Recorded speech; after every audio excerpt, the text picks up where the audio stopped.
Welcome to your Mental Health Matters podcast, a community-minded mental health podcast providing real-life mental health talks supporting parents, educators, and students.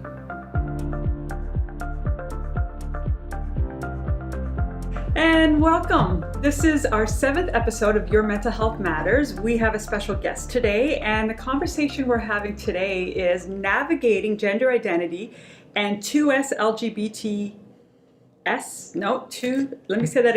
2SLGBTQ plus conversations. And we will go into what that acronym stands for, because I think that is a big piece of understanding what our big talk about is today. Let's start off by welcoming ourselves and giving our pronouns. My name is Melanie Fraser. I'm the mental health coordinator from Fort McMurray Public School Division, and my pronouns are she and her. Joel Pucklow, local psychologist here, work with both Catholic and public school divisions. My pronouns are he and him.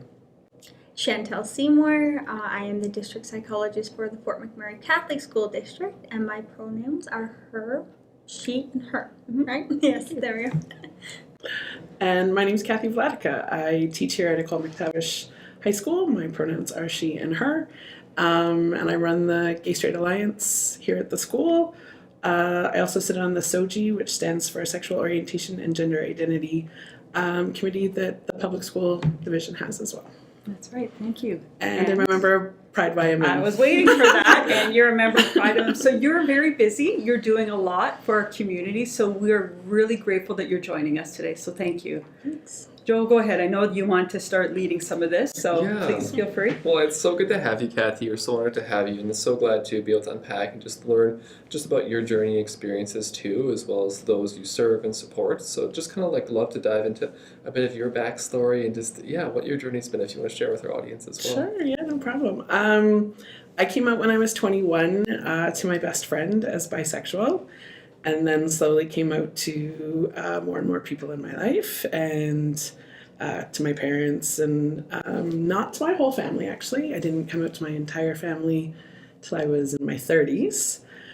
And then it was actually in running the Gay Straight Alliance here at McTavish that the kids taught me new words and terminology, and I love that. Yeah. Totally. That is fantastic. We learn a lot from kids these days. Oh my gosh, yeah. And so one of my students taught me the word pansexual. Okay. And when I was thinking, when she was explaining it to me, I was like, that feels more like the right label or the right identity for me. So I now say that I'm a pansexual cisgendered woman. Thank you. Yeah, and you know what? We will unpack a little bit more of that in a bit, because I think what some of the things that we really would love to hear from you about is your experiences. And as we are talking about some of these different topics, your take on it. Because we are professionals in our own, we are counselors, therapists, and we have that understanding. But there's a lot we don't know. And we're always learning more, and we're trying to figure out more from individuals around us who are living in the community or who are advocating for others in the community. I mean, I'm an ally, and I want to be able to advocate as much as I can, but it's always growing and learning. Right? And I love the fact that you were able to acknowledge, I'm still learning, and I learn from the kids. Gosh, and yes. I think that's a really important point for today's podcast, is because it becomes one of those conversations where people don't know the questions to ask, and they feel like they need to know everything. But it's about having those conversations, and you learn through conversations, and that's really what we wanted to do with today's podcast, is help people understand that it is about asking questions and connecting, and there are no wrong questions. It's about really learning, and we're always learning, and the terminology changes, and kids will teach you. And I don't think there's wrong questions as long as the point that you're coming from is from a place of respect and wanting to learn. Love that. Then there are absolutely no wrong questions. Yes, that is the key. Whatsoever. Is how do you ask and be curious, but in a respectful way, with understanding and not with shame or judgment. Right. And because while I'm a member of the queer community, I can't speak for every person in the queer community, and trans people's experience is not my lived experience. So while I can talk about the kids and the partner I had who was transgender and my friends, that is not my lived experience either. So, and nor am I two-spirited or a gay man, or right, there's a lot of those labels that are not me. So I love that. Asking it, making sure it comes from a place of wanting to know and learn, in a place of respect. And I think because a lot of people do get uncomfortable in these conversations, and we want to make it an open conversation, right? Where people can feel comfortable to ask questions and to learn. I mean, I consider myself a lifelong learner. I love to learn about everything, and having you here today is wonderful because it is an area, although I do recognize that I'm an ally and I support. There are some areas that I'm still wondering about. So you mentioned the terminology cis woman. Can you explain to us what that means? Yeah. Fantastic. So cisgendered means that the gender I was assigned at birth, when the doctor looked at my external anatomy, matches the gender that I feel that I truly am. So the prefix cis comes from Latin meaning on the same side of. So someone who is transgender, the prefix trans meaning on the opposite side of, is someone who's in the gender they know who they are in their heart, and who they know themselves to be is opposite the gender they were assigned at birth by the doctor who briefly looked at their external anatomy. Okay, well, thank you so much for clarifying that, because it is a term that I've heard used quite often, and it's one of those conversations that I didn't want to bring up. Right. So you don't know, right? Exactly, and I like what you said. It kind of gives me a little bit of, okay, I can ask some questions knowing that it is respectful and that I'm wanting to learn, and so thanks for that. Well, and trying I do a lot of training with Pride YMM as well. We do inclusivity training for the safe spaces designation that we give to organizations here in Fort McMurray. That if we can normalize the use of that word, it takes away from the othering that can happen to trans people. So I'm not a normal woman or a biological woman, the way some people will use those terms. I'm a cisgendered woman, and that's just part of my identity, just like there's a bunch of other stuff that's part of my identity. Yeah. Right, so. Can you please tell us what the acronym stands for? Sure. So the acronym changes over time, just like lots of things do. The acronym we are choosing to use right now is 2SLGBTQIA+. So 2S stands for two-spirited. Right, and that's recognizing our Indigenous population? Absolutely. So a two-spirit person is someone who has the spirit of both a man and a woman inside them. Okay. So the idea of two spirits. Right. It is only a term for Indigenous people, however. Okay. And can a two-spirited person be, and this is me speaking because I don't know, two-spirited, will they identify as something else in the acronym as well, like two-spirited and... So all of the labels for the queer community are so personal. Gotcha. For many people who are two-spirited, as far as I know, again, I'm not a two-spirited person, but I have lots of two-spirited friends.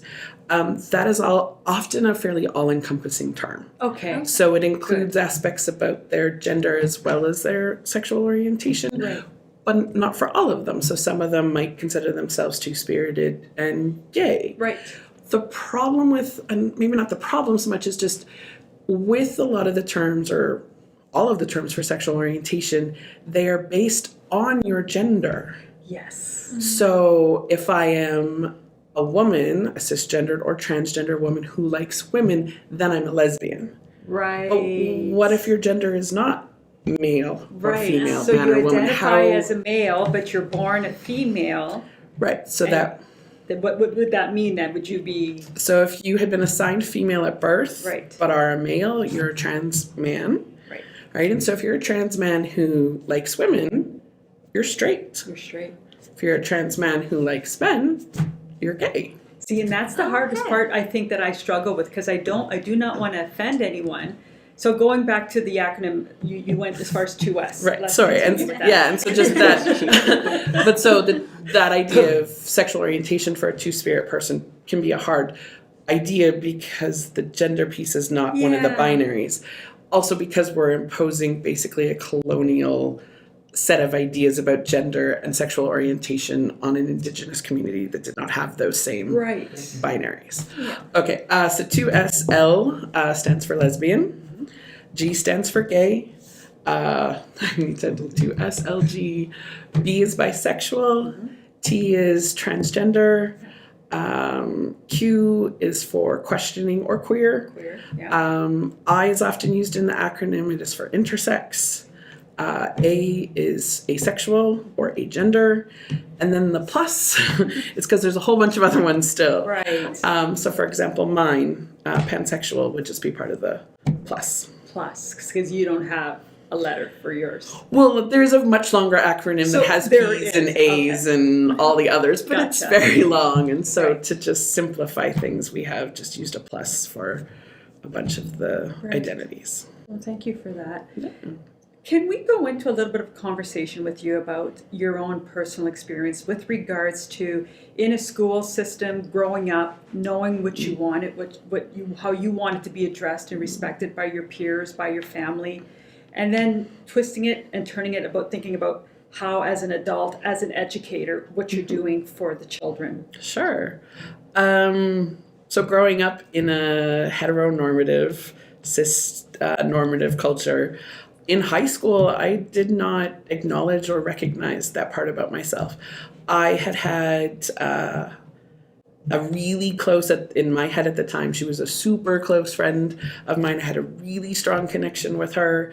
And it wasn't until I was in my 20s that, looking back, I was like, oh no, that wasn't just, I was in love with this girl. That wasn't just, just having a really close friend. But when you grow up surrounded in general by cisgendered straight people, that's, you just kind of, the only messaging you're ever receiving really is that that's the only way to be. Right. So that became your norm, your new norm. Yeah. You adapted because that's what was the expectation. Well, and just that's what I thought I was supposed to be. I knew I was a tomboy. My hair was cut short when I was young, and I kept it short. I played sports like rugby in high school. I hated dresses. I hated pink. I did not wear jewelry. I didn't wear makeup. I didn't do a lot of the things that are considered normal for girls. So when we have girls that are a little bit more masculine in their activities and dress, that is a label we give to them as tomboy. Right. It kind of sounds like you weren't provided an environment to explore. It was like, right. here's the box that you fit Yeah, into, yeah. and this is Yeah. quote unquote. Nobody I normal. knew at that point in my life was gay. I certainly didn't know the term transgender, didn't know lesbians, gays, bisexuals, not until I went to university.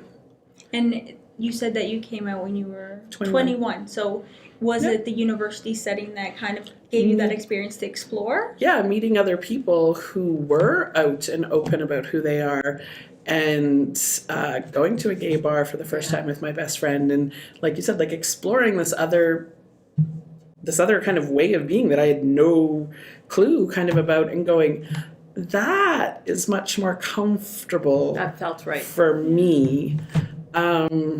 And I now have what we call here in Fort McMurray, I have a queer family.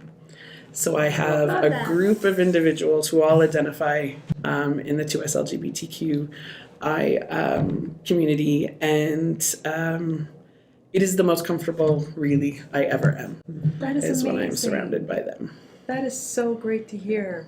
Do you mind if I pause you there Sure. for a moment? Because I really feel this is a really good place for us to have this conversation about the impacts on children when they don't have what you just said you Yeah. have now. Like I actually got goosebumps when you said that, because I thought connection, family, Yeah. those are the words we all want. Those are the things we all want. So something that is unique for queer youth, and I use queer as an umbrella term instead of Okay. saying 2SLGBTQ+. Right. Is that, so a couple things. One, it's an invisible minority. Yes. You cannot tell by looking at somebody if they are gender or sexually orientation diverse. Two, we don't grow up in families who are like us. Right. So Not very unlike often. lots of other minorities, either racial minorities, religious minorities, your family are where you get a lot of support and who you can talk to about the things you are experiencing, the Right. discrimination, the harassment, the differences that you're experiencing. Our families are not always like us. Most of us grow up with cisgendered straight parents and siblings. And for the kids that I work in, their family is often, unfortunately, the cause of the most stress. Right. The idea of coming out to their family, whereas for most other minority groups, the family is the source of support. And that's And a that very is big. not the case for queer That's kids. a big piece that I feel that we should speak about is the family support and what we do at school divisions to help support our children. And it's not for parents, and I'm a parent, we all know that, and if whatever my child wanted, I would be sure to give out a try. But sometimes it's coming out of ignorance, not knowing how to handle it. Yeah. It's not out of malice, it's not out of not loving your child, but sometimes you just don't know what to do. And sometimes asking the questions, sometimes they're really scary. Totally. So some parents really struggle with that. And that's, Yeah, I think the please go biggest thing ahead. we want to focus in on part 2 of this podcast here today is really helping those parents. And we have listeners who often are parents or teachers as well. How do we really be able to connect with our students and support them in their unique needs? Because I love what you said there, Kathy, about family. We all need family. And you see students who don't have that support or family really struggle. You And know? they're a higher risk population when They you are. don't have support. Because of that. Yeah. Yeah, and I can think of even heterosexual individuals that work with teenagers as well. If they don't have that family support for whatever reason, they really struggle. So I think that's something that's universal and so important for all of us. So to unpack that in the second segment here will be really exciting. And look forward to your thoughts and feedback as well, Kathy. Yeah. Yeah, I think it's really important because that's what our podcast has been about from the beginning is that connection and that support and how to offer it. And I think just this podcast today really brings it back to just the human needs we have. Yeah. We all have that need to connect. Yes. We all need support, Yeah. and regardless of who we are in our journeys, that stays the same for So true. everyone. Yeah, and that's the underlying message we have to continue to be giving everyone is that's why these podcasts are really important is share the message and let's figure out what now. Because we all, like you said, we need to be learners. We need to be moving through this with some impactful way of helping not only our children, but even our parents, because parents are coming out all the time to their children. Yeah. And how is a parent addressing that with their child, and how is their child coping with that, right? Like these are hot topics that we feel that a lot of families need to discuss, but maybe don't know where to begin. So true. And it's in the media more and more and more this week. It's all about the trans swimmer in the United States, Yes. right? So, and then exactly the messages kids are hearing at home or not hearing at home or whatnot, and how that impacts them, whether they're straight or queer. And I think that's actually a very important point that you've brought up is the conversations happening at home may impact a child's ability to actually come out, right? Depending on what's being said around the dinner table or That's in right. passing. And because you never, if you don't know and you're not asking those questions, the bias there, right, can really impact the comfort level. And the trajectory of the individual's mental health. You know, Oh, you think of the 100%. higher incidence of anxiety and depression and suicidal ideation and just feeling so isolated because they feel like no one gets them. Yeah. And when they finally do find someone who connects with them, they want to hold on with all might because they finally have that family. Yeah, chosen family in the queer community is incredibly important because many queer people are rejected by their families, Right. which is why the proportion of homeless youth is predominantly queer. Wow. Whereas we don't make up the majority, like queer kids don't make up the majority of teenagers, Right. but they do make up the majority of homeless youth. And do you think that's coming from a place of not feeling accepted, or is it probably, but also on the other end, parents' lack of understanding, so they can't find that in between to, because I cannot believe that a parent goes, I'm not going to love you anymore. But I mean, there are some sad cases out there, right? And I do recognize I'm not that naive to think that it doesn't happen, but some of it can be bridged through understanding and support and compassion. Some can, yeah. And hopefully these kind of things will help with that piece. So would there be a message you would say to parents? Oh my gosh. No pressure. No pressure. Yeah. Your kid is who they have always been. Yeah. If when they come out to you, they're just honoring you with a little bit more of their authentic self, and they are praying and hoping that you will still love them and accept them the same way you did 30 seconds before they came out to you. Wow. That is all that they want, is to know that who they are is okay and that you still love them. Because the coming out process, while I said I came out at 21, that only means that's the first time I ever told somebody that I wasn't straight. Right. I come out all of the time. Right. Right. All of the time. It is not something we ever get to stop doing. Every new person I meet, every new job I'm in, every new environment I'm in, every new person I come into contact with in a more significant way, it's the question of, can I be who I truly am? Can I tell you this piece of me, or can I just talk about my partner or my Right. girlfriend? Yeah. Or do I have to keep my walls up because you are going to not be okay with who I am? That is Yeah. beautiful. Like, I just had cold shivers, and I think, again, what you just said hit it so perfectly in, am I able to be who I am? And as a human, that's what we all want. That's right. Can I be who I am in your presence? Yeah. Right. Oh, I love that. And that's so many of my queer kids in the Gay Straight Alliance. That is their fear. That's why they're not out at home. Like you said, the conversations that are happening around the dinner table or whatnot, or when you're watching a movie or sports or whatever, and the messaging they're hearing Yeah. is that there's something not okay It's not safe. with it's not being with not being straight or not being cisgendered. And so I can't tell So my keep it in. parents, Yeah. right? And I mean, just a couple of weeks ago, I had a kid ask me, "So, Miss, if I get disowned, what does that mean, or what do I do?" And then I had to figure out, well, what were they referring to? What are you talking about disowning? Yeah. And if I get kicked out of my house because I'm feeling like I want to tell my parents because I want to be who I am, but I'm really scared that I'm going to get kicked out.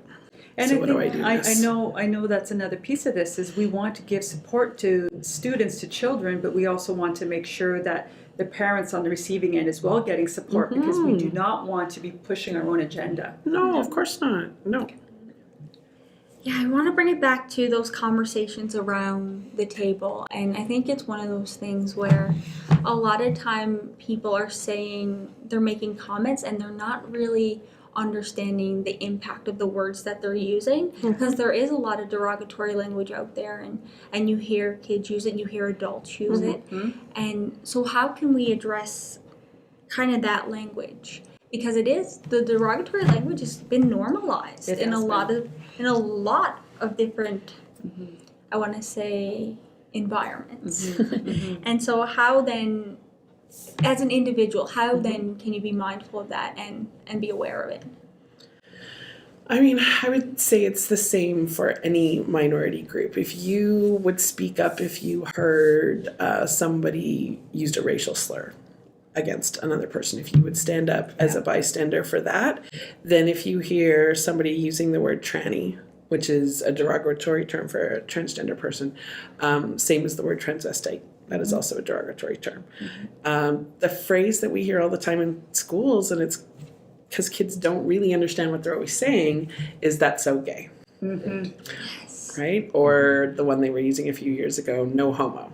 Yes, that's right. That was a Right? big So one. both How would you address that as an educator? Because you're on the other end. Yeah. So when you hear those phrases or those words, one thing is you have to address it. You can't let that go. Right. One, because any queer kid who's around that hears that. Yes. And if they see the adults in their sphere not doing anything in it about that, what you said is you're not safe. And this is not a safe space for me. Yeah. And the armor has to stay up and maybe even a little bit more.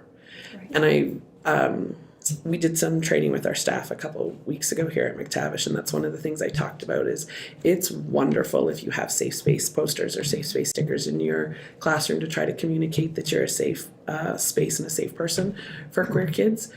But if you're not standing up and dealing with those things when they're happening in your class, Right. it's worse than if you never put up the sticker in the first place. Of course. Because we always talk about queer people, we are laser focused on rainbows. You have the tiniest rainbow pin in. I saw it as soon as I walked in the room, Melanie. Laser focused on rainbows. Yeah. And so it doesn't matter where or how small the rainbow is, if you've got it up in your room, the kids are going to see it. The queer kids will see it. And the armor might come down a little bit and be like, oh, this is a safe space. I could, maybe actually just be who I am and I don't have to like worry or think about it all the time. But if a comment is said by another student and it goes unaddressed, then it's like, oh, no, I should have kept the armor up and now I can't trust you at all. So in terms of how do we address it, I always just ask the kid, what do you mean by that? What are you trying to say with that's so gay? Right. What do you mean no homo? Oh, it just means like dismiss it, like the no homo. Oh, it just means I'm not gay. Well, okay, but what would be wrong? Like, That's is that wrong to be gay? Like, Right. So you address it straight out. yeah. Right. Oh, yeah. Call it straight out. They're kids. Yeah. They, And from a place of curiosity and not Yes. judgment. Oh, yeah, That's what I exactly. love And about shame that. or discipline, like stop that or Exactly. being mean or whatnot. You're just saying this is the way to address yeah. that. And I've said to the teachers here, like, I'm not asking you to have stop your lesson and do a 20-minute teachable moment Right. every time Right. it happens. So, I mean, if you have set established guidelines on behavior and whatnot in your classroom and what are okay words to use and what are not okay, and you hear that phrase, it is okay just to say that's not appropriate language. Right. Yeah. And I mean, I would hope that you would follow up with that kid later to have that kind of conversation, because I agree, when we shame people, when we just call them out or we just discipline them, Right. that doesn't change behavior No, it because doesn't. either they're defensive. Well, my dad says that, or my mom right. says that, or my grandpa says that. What's wrong? Like, what's wrong with saying that? Or there's no education piece. Why is that wrong to say that? Right. So, yeah, and I do.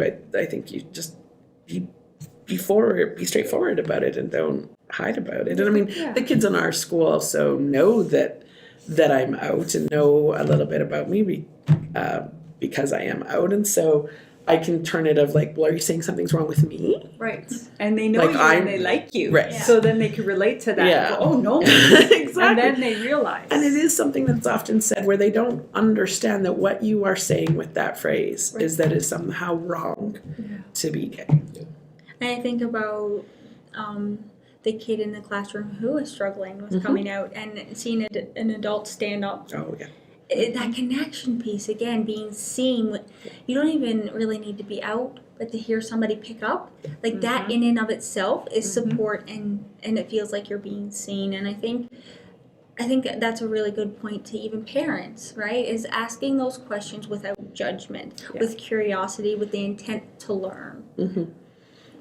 Yeah, it's not rocket science in the sense of, it's not just in name, but in heart. Oh, I love what you said there, Kathy, in terms of it's not the post you put up, even though that's important. It's actually how you just live that out every day. Yeah. And that golden rule of just being kind or loving to people is so important. As parents, you might not be experts at knowing all the terminology or how to support your child who's just journeying in things, but one thing we can be an expert is loving and caring. That's right. And just, like you said, all cultures, all different identities, really being mindful of how we're communicating and how we're talking at home is just so important. And if we can treat all others with respect and just be mindful that way, that can go a long way in creating a safe space at home for our children too.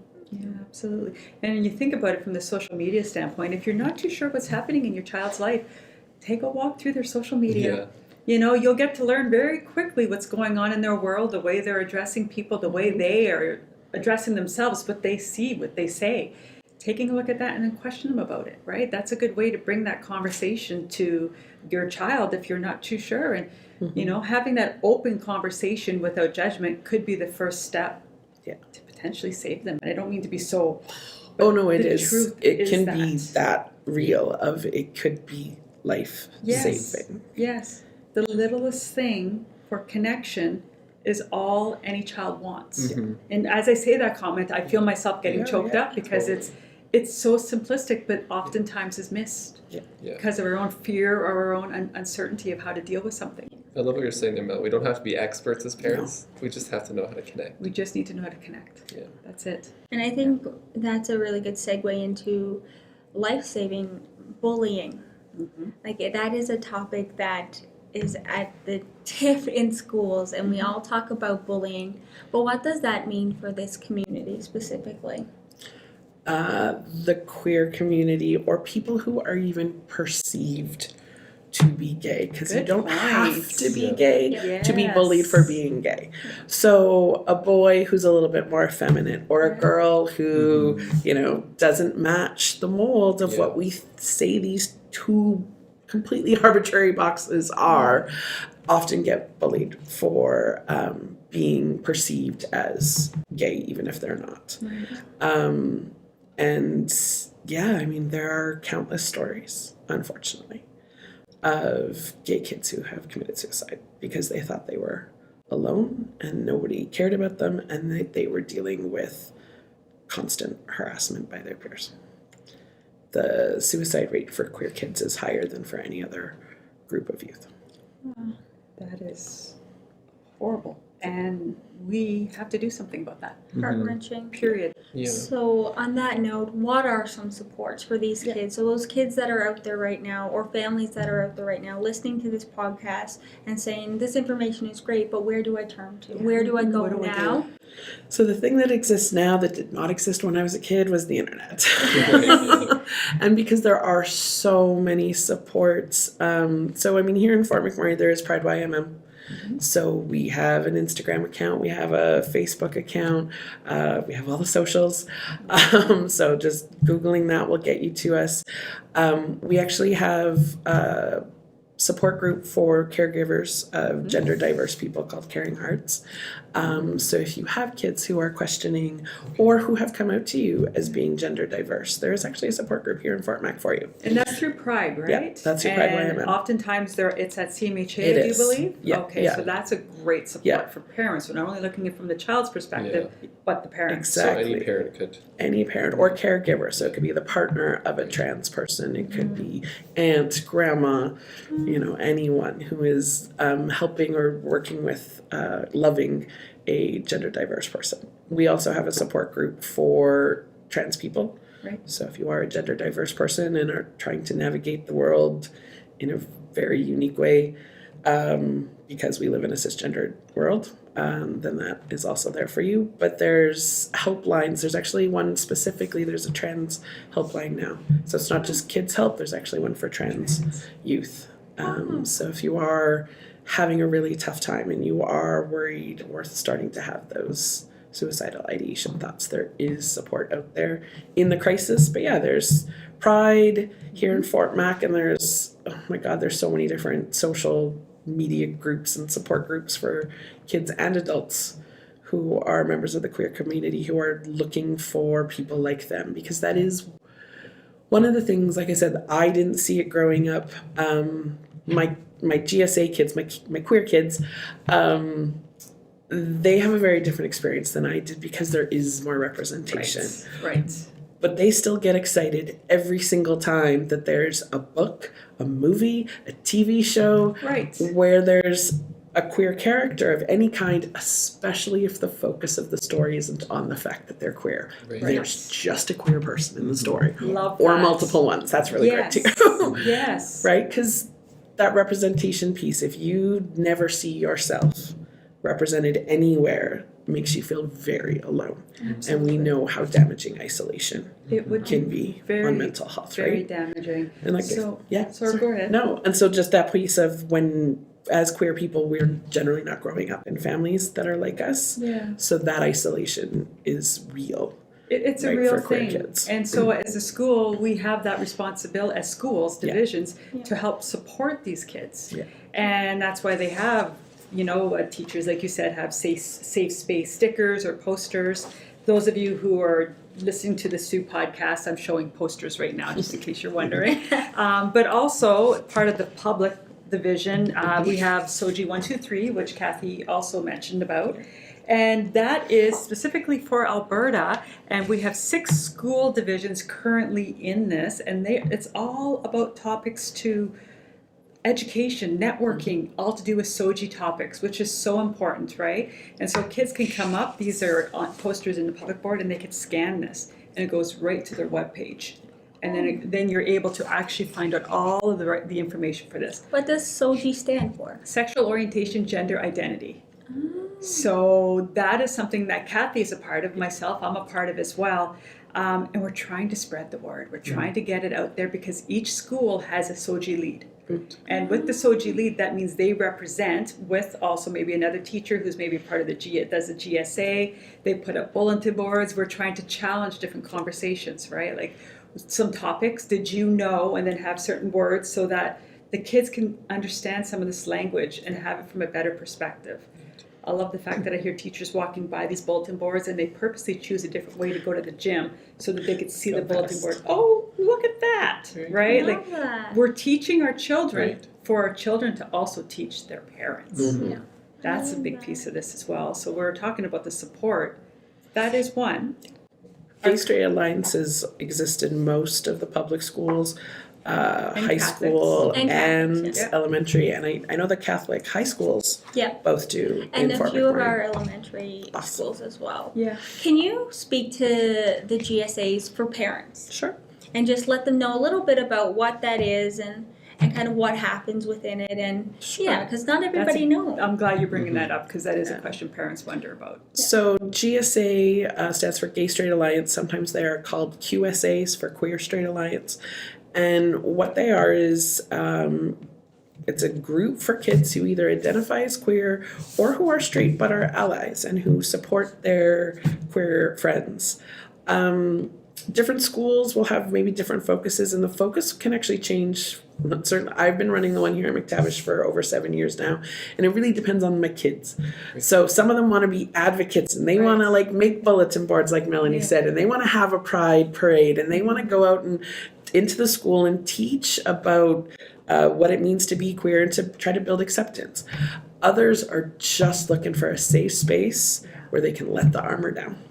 So it kind of sounds Just like be themselves for that 45-minute lunch hour with a bunch of other kids who Sounds beautiful. are somehow like them sounds too. like it's the GSA is what the person needs. It's individualized. You That's get right. out of it what you need. Yeah. So one of the counselors here at McTavish did her master's work on the presence of GSAs in schools. And one of the things that she found was that the presence of a GSA reduces bullying in a school, Right. just literally the presence of it, and makes the school feel safer even if the queer kids don't choose to attend the Right. GSA, Right. because there can be a host of reasons why kids won't go. Mhm. But just knowing that that exists in their school helps straight and queer kids in their school. And it's that I love acceptance that. piece, Yeah. right? It's just that ability to be able to feel okay within yourself, Yeah. with everyone around you Yeah. for a little while. And that permission to explore Mhm. that we started this podcast talking about is something that you weren't Yeah. afforded when you were growing Yeah. up. That's right. That space to just explore who you are and around different people and like-minded people, and I think that's beautiful. Yeah. From year to year, it'll change what the kids want to focus on. I know one year it was a lot about labels. They wanted to talk about the labels, and they wanted to, why do we even have to have a label, miss? Right. Good question. Why? Yeah. Good question. Yeah. Other times, a lot of times, it's about coming out. Right. They either want to talk about coming out, there's worries about coming out, they come out to somebody, and then we have a party. And, Right. yeah, and like I said, it's led by them. I am not there to tell them anything or teach them anything or come in with any specific thing. That I'm there literally just to create a safe space for them to be who they are and talk about what they want to talk about with other kids who are like them. And I think that's important for parents to know, is that there's no agenda. There isn't. It's just this space and an environment where kids can be who they are and explore who they are in relation to others. Well, there's Yeah. this idea in the media, perpetuated I think a lot sometimes from the States, is that you can teach or unteach Right. people to be gay. And then Right. saying the word gay Yeah. isn't going to make anyone No, gay. And having a no. GSA is, I'm not here, I can't teach any kid to be gay. Yeah. They either are or they're not. Yeah. It has nothing to do with the words That's right. or having a space for them. In terms of that exploration piece, I know a common question for younger teenagers, even children in upper elementary these days, is around just that exploration of their gender. Mm-hmm. So kind of, I don't know what your experiences are as counselors and as teachers as well there, Kathy, and how we support parents with children who are just kind of wondering, questioning, asking questions, and just seeking to understand that journey for themselves. Yeah, I think one of the bigger things is listening. Yeah, definitely. Listening, right? Like when I get a parent call and they say, my daughter's been saying that they are gay, and it's like, okay, what does gay mean to them? I'll ask them, Yeah. and then they'll tell me what they're feeling, and so you'll see that sometimes they are grieving what they do not understand or the life that they thought they would have for their child. And that acceptance sometimes takes a little bit longer. So they're on their own journey along with their 100%. child, right?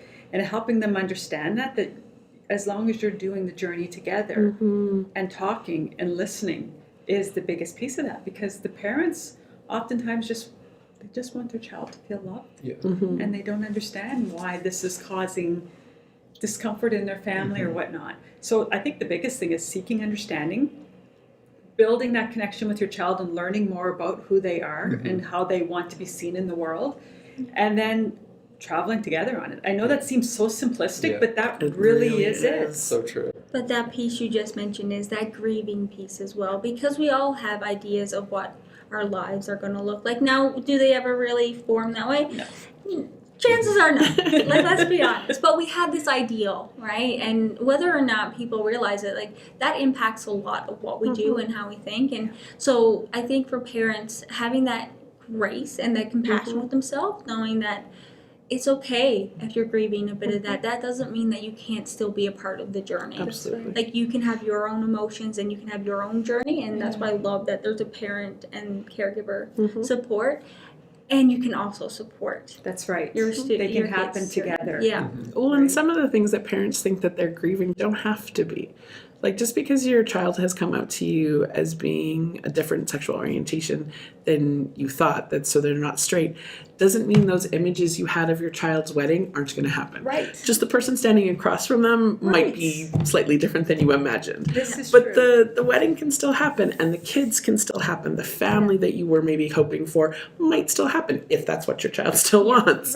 Right? But you're right. Our parents all have these ideas for us, and other pieces seem to be easier for our parents to let go of, they wanted me to be a doctor and I didn't become a doctor. Oh well. Yes. But gender is something that is so integral to our identity, and it's something that is actually put on us from before birth. Right? In terms of the way parents do their nurseries and gender reveal parties. And so that traveling that journey, if you have a gender diverse child, it's not easy. It's why it is called a transition. And it's a transition both for the gender diverse person and everyone else around them. Right. I loved how Demi Lovato talked about it when they came out as non-binary. And often we'll use they admit they'll sometimes still refer to themselves as a she. And they'll say I used that word for myself for a really long time. Yes. I forget sometimes. So it's okay if the people around me are getting used to this new piece of my identity, and we're all traveling this road together. Love it. Love it. Exactly. So I know we're almost out of time, so I want to make sure that we're really touching base on some of the biggest things. There is support out there in our community. In our schools, there's support. Even teachers, we talk through the PRISM. It's right in our what's the word I'm looking for? Sorry, my brain went. So PRISM was a document created by the Alberta Teachers Association as a foundational document for us when we're working with. So we're never speaking about things that would be considered inappropriate for the grade level, age level, and we do not have a hidden agenda. ATA, Alberta Teachers Association, does not. So this was a document meant for us to follow, and it is grade specific to talk about at this grade level what you can do with this child, what books would be appropriate to talk about. These are all things that are a lovely part of the PRISM material, but in our community, aside from Pride YMM and some of them, some of our local ones, we also have CMHA and some other solutions who have mentors, and they have individuals who are willing to work with the parents, with the children. Anything else that comes to mind that you feel would be important to bring forward in this? A lot of the stats on things like mental health for queer youth especially actually have nothing to do with being queer. It's not the being queer that makes those stats true. What makes those stats true is the way society and families view queer people. I really want you to say that again, please. It's society and the way people view it. So, you Melanie mentioned that rates of depression and anxiety are higher amongst queer people. Yes. It is not that being queer leads you to being depressed. It's that the way society treats queer people leads to depression. And so, as we've all been saying, that parents, I always assume parents love their kids and want the best for their kids and want them to have good mental health and physical health and everything else. And so when that's where I assume that's where all parents are coming from. Right. When your kid comes out to you, you just need to love them. Yeah. You just need to love them and learn, right? Like learn what that means and honor it as a gift that they have given you. Don't tell them it's a phase. Right. We never say that to straight kids. Oh, it's just a phase you're going through. You think you're straight. No, we wouldn't, right? And yeah, like it's just sometimes the things we think are normal to say to straight people, and then how we view queer people as being somehow different or vice versa, just sometimes mind-boggling to me. But yeah, just honor that the person is who they are. Yeah. Learn in terms of learn what that means, not question them like, are you really, or what does that mean? Or like you You're said, not challenging it. no, but like you said, lots of kids are, especially teenagers in junior high, oh my God, they're trying to figure out so much about their identities, whether it's their gender or what, their sexuality or what do I want to be when I grow up, what subjects do I like, all of that stuff. And it's a really scary kind of world. Like, what's my fashion sense? You know, all of those pieces.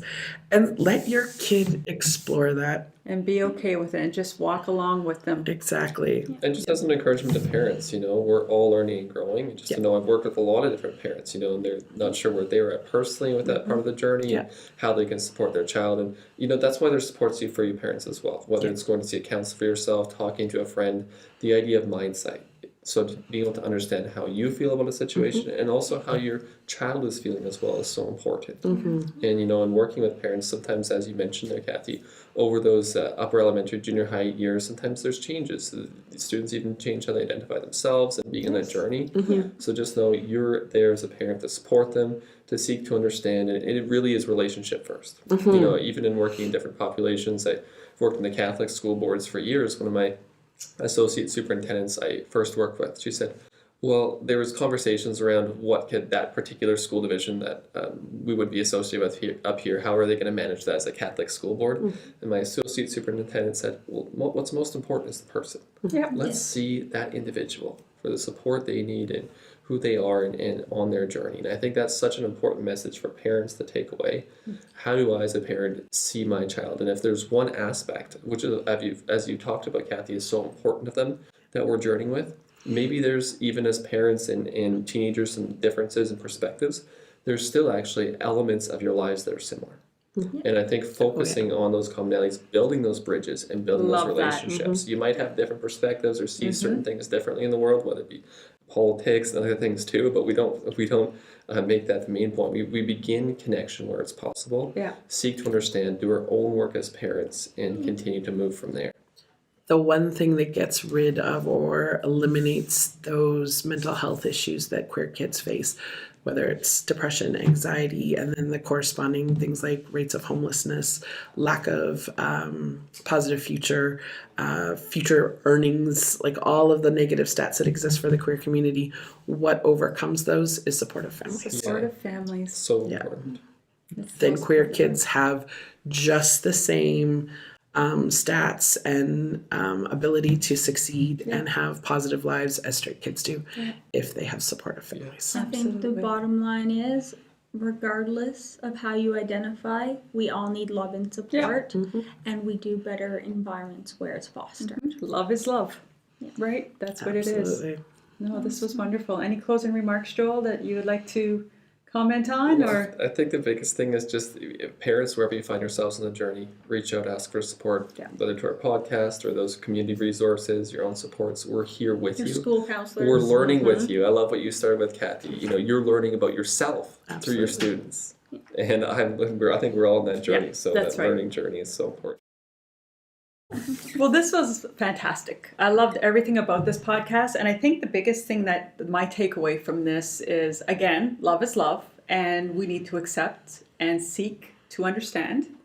What I love the most, Kathy, I have to say, is your authentic way of approaching it.